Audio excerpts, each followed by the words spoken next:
Hello everyone, my name is Amber and I'm an HR intern at TLT, Tomorrow's Leaders Today, and today I will be talking about federal laws governing wages and hours. I wanted to start with wage and hour division.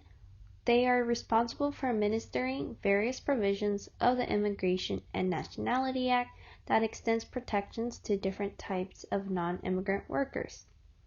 D1 is the temporary employment of alien crew members to perform longshore activities at the United States ports.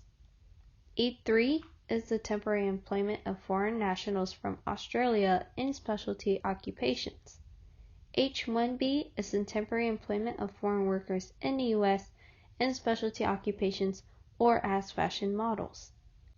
H1B1 is the temporary employment of foreign nationals from Chile in Singapore in specialty occupations. H1C is the temporary employment of foreign workers that are registered nurses in healthcare professional shortage areas. H2A is the temporary employment of foreign workers in agriculture. And H2B is the temporary employment of foreign workers for seasonal skills in areas other than agriculture. Fair Labor Standards Act, also known as FLSA, was originally passed in 1938. It is one of the most important laws that governs employer-employee relationships in the United States. It establishes minimum wage, overtime pay, record keeping, and youth employment standards. And this act affects employees in the private sector and in federal, state, and local governments.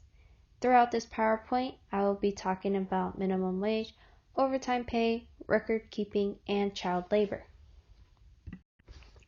FLSA has a minimum wage of $7.25 per hour, and this was put into effect July 24, 2009.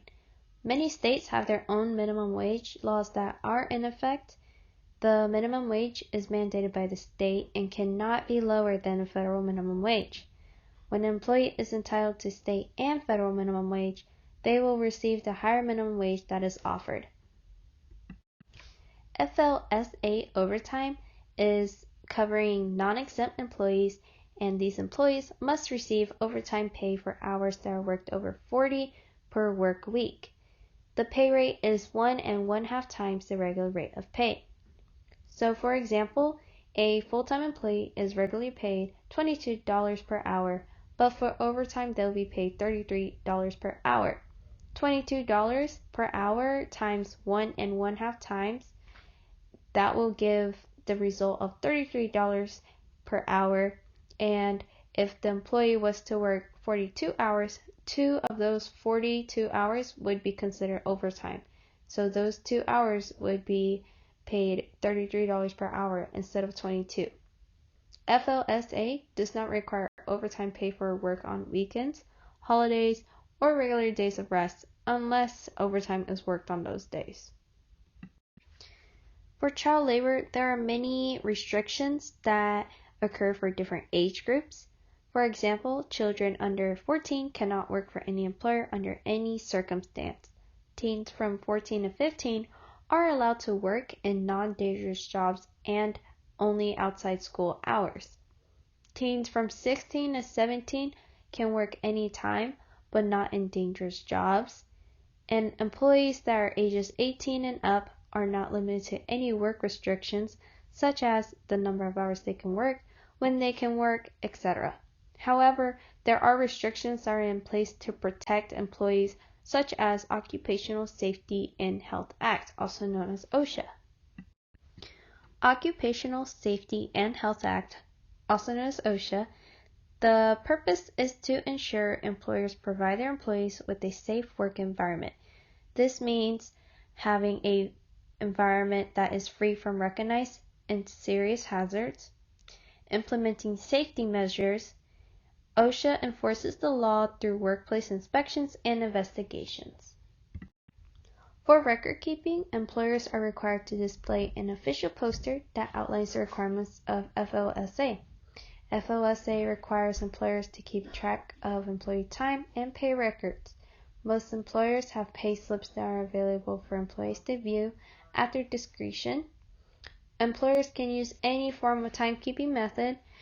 Some examples include having a physical timekeeper, using a time clock, using an app for employees to clock in and out of on their phones, having workers write their times on the records, etc.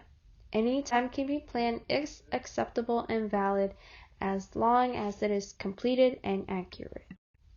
For basic record keeping, there are certain things that an employer must maintain, which includes the employee's full name and social security number, address and zip code, birth date, sex and occupation, time and day of week when employee's work week begins, hours worked each day, totals hours worked each week, basis on when employees' wages were distributed, regular hourly pay rate, total daily or weekly straight time earnings, all additions to or deductions from the employee wages, total wages paid each pay period, and the date of payment and the pay period covered by the payment. I have inserted a payslip format. This is just an example of what a payslip may look like, and employers sometimes do have different payslips that vary in designs. However, the overall formatting should be similar.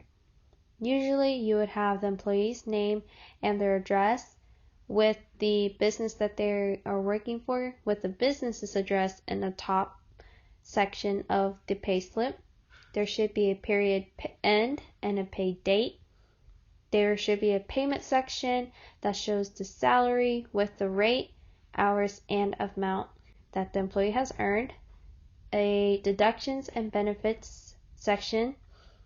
The summary that shows the gross pay, the year to date, any deductions, net pay, benefits, and anything else that applies, such as student loan, child support. There should be a leave balance where it shows the earned, accrued, taken, and total balance. And usually, if it was a direct deposit to the employee's account, there would be a primary bank account number. I also wanted to talk about part-time versus full-time employment and their differences. For part-time employment, employees are usually working 32 hours or less per week. And for full-time employment, employers usually require employees to work at least 40 hours per week.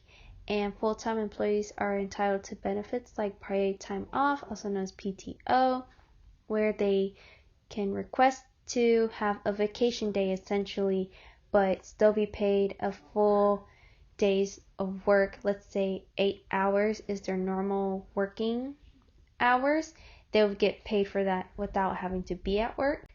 And both part-time and full-time employees have mandatory employee benefits that include Social Security and Medicare, Family and Medical Leave Act, FMLA protection, unemployment insurance, and workers' compensation insurance. Thank you so much for watching this video. If you want to see more educational videos like these, please check out the TLT website, as I provide the link below, and follow us on our social media platforms.